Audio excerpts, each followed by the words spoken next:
when it comes to really single-use plastics, just like the straws, the office eater, and some plastics that are not even the balloon sticks, which are plastic balloon sticks, these are unnecessary single-use plastics, no? Yours truly is advocating for its banning, no? Yung mga unnecessary, no? We can come up with the definition of unnecessary single-use plastics, because some single-use plastics really need an alternative, wherein because of the price, it gives us a hard time na, it is the law. It is the problem of the law. But if we can come up with a revision or amendment of the law, then so be it. Kasama niyo po kami sa pakikipakan niyo. Maraming salamat po, USEC Benny Antiporda at kay Mr. Ramon San Pascual. Tama yung sabi ni USEC, yung polluters pay, dapat silang gumawa, sila mga siwa at mag-dispose ng kanilang basura. Dapat may buyback talaga, no? Na kasama talaga yan sa RA 9003, yung buyback and reclamation program. So dapat naka-install lahat yan para mas ma-lessen, sabi nga, mas ma-avoid yung mga basura at hindi maging problema na solve ng mga LGUs. Okay, so meron sa ating participants from Cebu na tatawagin natin to ask this question. So may we call on Lito Vasquez. Sir, you have a question? Okay. The EMB has issued several CDOs to open dumpsites, but all existing sanitary landfill in Cebu, even the new private landfill in Cebu City, one accepting mixed waste, its operation resembling open dumpsites, and host communities are suffering from the foul odor and leachate problem. Question: what will be the action of EMB against these landfills, and will it or dumpsite, will it be force LGUs to comply with strict segregation at source? Yes, of course.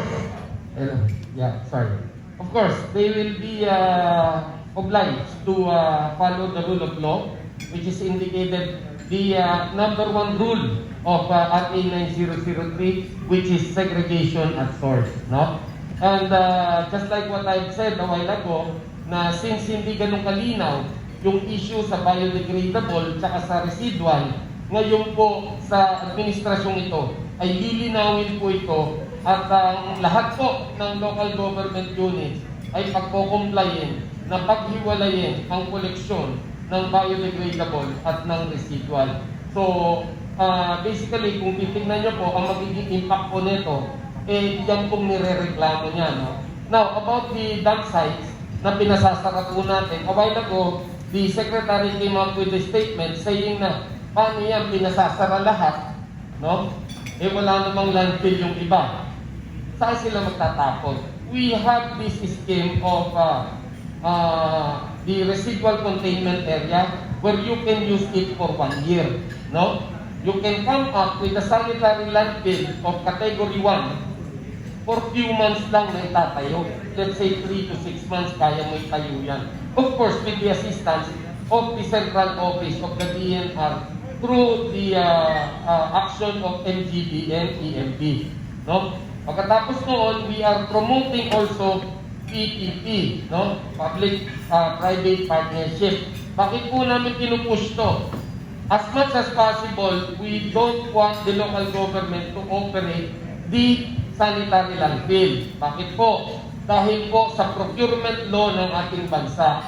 Would you imagine na yung isang sanitary landfill na pag-aari ng local government na may backhoe na iisa, biglang nasira yung backhoe, and it will take them minimum of 2 to 3 months bago ma-procure yung pyesa.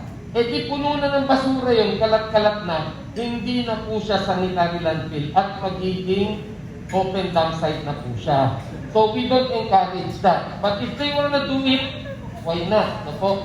But again, the PCP, we have consolidated all the sanitary landfill operators of the country, telling them to coordinate with all the municipalities and cities, even provinces, to tell them that they are there to assist them and give them the full support in their solid waste management. So, may solusyon Yung RCA, 1 year lang yun, pwede mong ibalot yung mga residual mo, gagawin mong bodega mo na yun, no? Pero it can only be used 1 year. Beyond that, tapos na yung sanitary landfill mo. And the national government will assist you in what you're doing. If you will come up with a sanitary landfill, we will assist you. Me, personally, will be there to assist you. Okay, so thank you very much, Undersecretary Antiporda. Now we have a question dito sa Zoom natin, ano? So I'd like to call on Ms. Tessa Oliva of Green Convergence. So can we now look into Ms. Oliva? Yes, thank you. Okay, ma'am, go ahead, please. Okay, I have several questions. Actually, one is on the bio-waste. We know that bio-waste is the culprit causing methane, which causes climate change.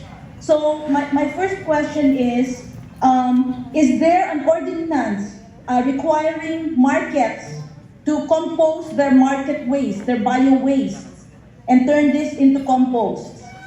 Another is there have been technologies that were developed when we had the solid waste management law, and this is the electronic rotating composting drums, which some LGUs use. I think it is also very applicable for households.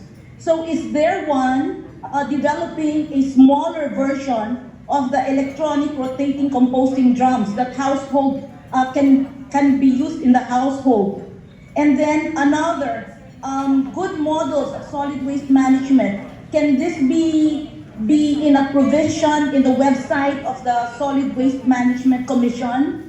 So in your website, is there a special provision where we can see all the models so that it will be easier for the public to access this information? So that's one question. And then my final question.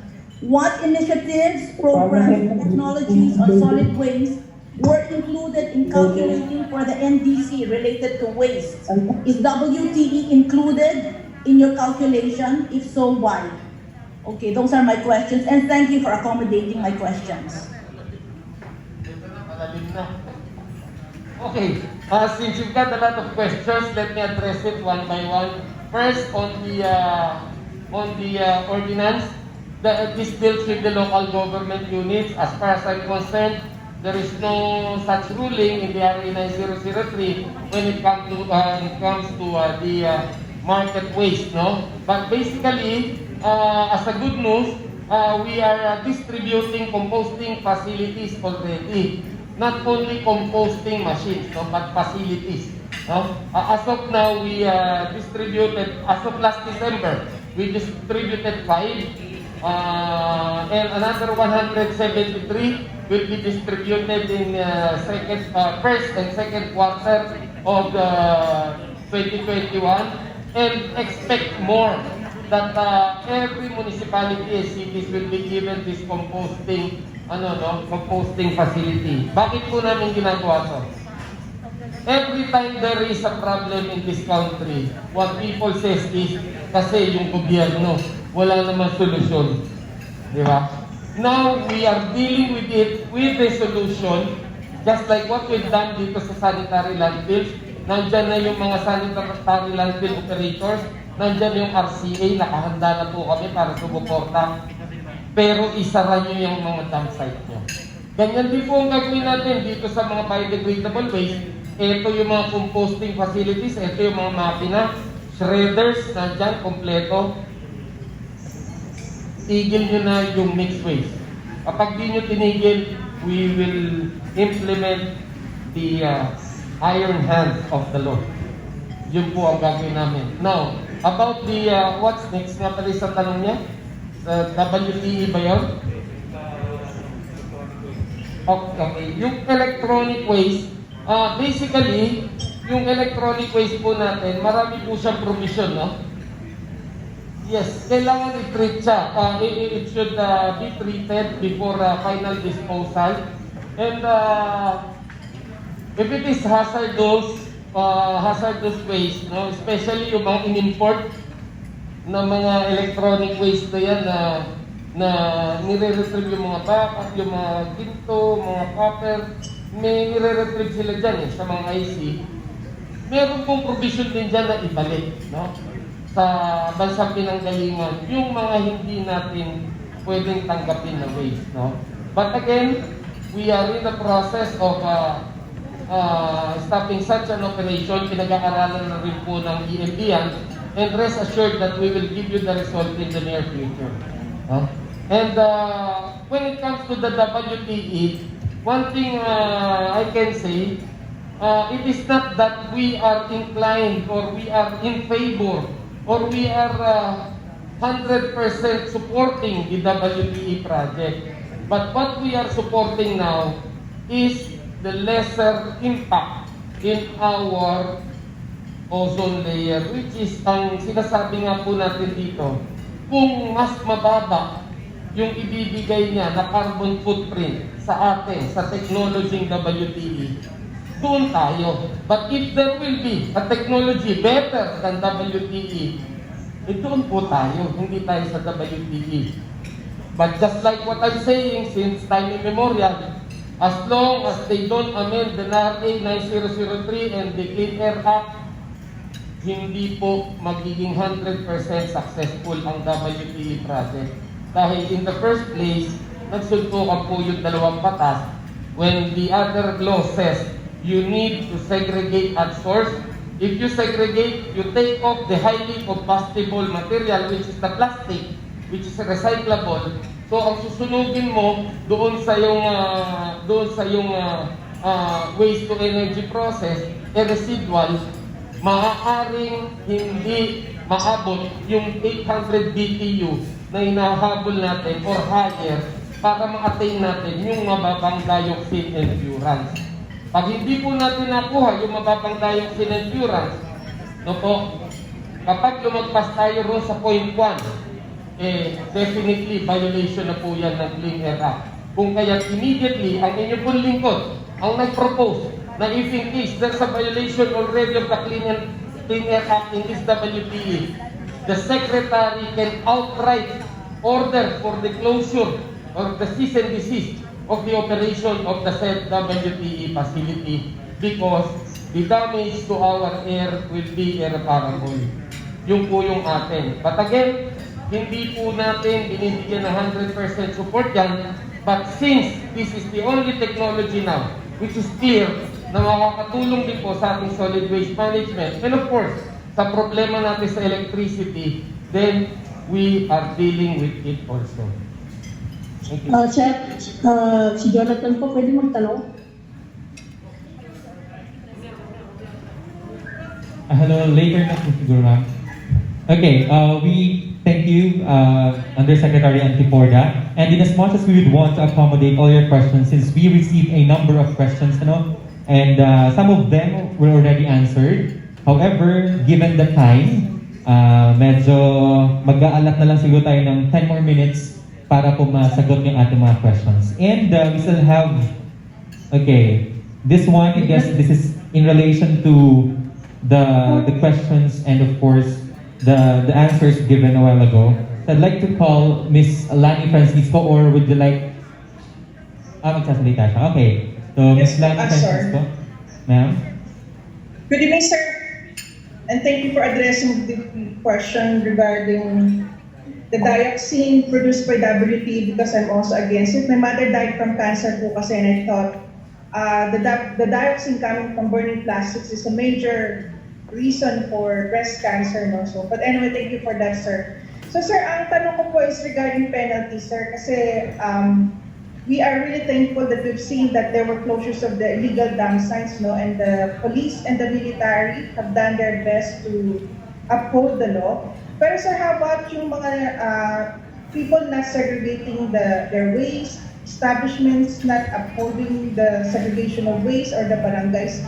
Meron din po bang na-penalize? Because I think, sir, if we do uphold the law and impose stricter fines, madadagdagan po ang pondo natin and maybe we can use those funds for better solutions to the energy crisis.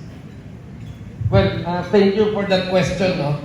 And I'm really sincere on thanking you about this question because this is my and our biggest problem. Napakababa po ng penalty when it comes to illegal dumping, yung pong yan littering na yan. Basically, ang ginagawa po namin para mas mas mabilis na proseso, ang ginagamit na lang po namin ay yung city ordinance. No?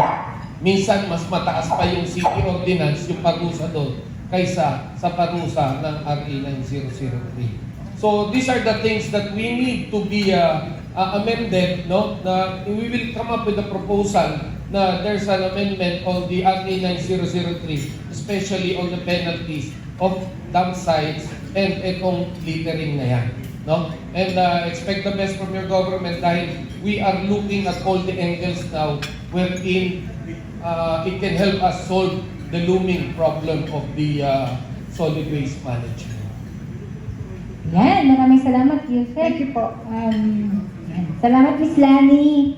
Yan. So, sir, may question pa dito. Under Section 63 daw, you have to report to Congress every year, giving the detailed account of the accomplishment and progress of the Commission. Kung paano niya ini-implement ang batas at para makapagbigay ng mga necessary recommendations. So, kasama dyan yung, syempre, kung tataasan yung penalty. So, are you doing it? Yes, we need to religiously do it every year because we need we are part of the DENR also, and on budget hearings we do report the accomplishments of solid waste. But sad to say, we do report, we do attend budget hearings, but no budget comes into the National Solid Waste Management Commission. So this is our problem that we will solve before May, no? So I've tasked our team to come up with the necessary documents because until this very moment, I don't know, I'm not used to blaming people on who's the culprit on this situation, but basically, 20 years. Yun lang masasabi ko. In 20 years, nag-exist ito ng walang budget, pero I'm not saying na ito yung magiging dahilan para sabihin namin na hindi namin magawa yung trabaho namin. With or without budget, we will do our job. Maraming salamat, Yusek. At marami pong nagme-message na sana accessible yung mga reports. Yun. Yan, sige. Yan po. So, next question. In addition, no, meron siya sinasabi na yung ipo-post daw yung sa website. So I will coordinate with the director of the Environmental Management Bureau so we can have space there in their website. So we can also put the reports and some important details about the National Solid Waste Management Commission because the EMB is the secretariat of the commission. No? So expect the best. Thank you.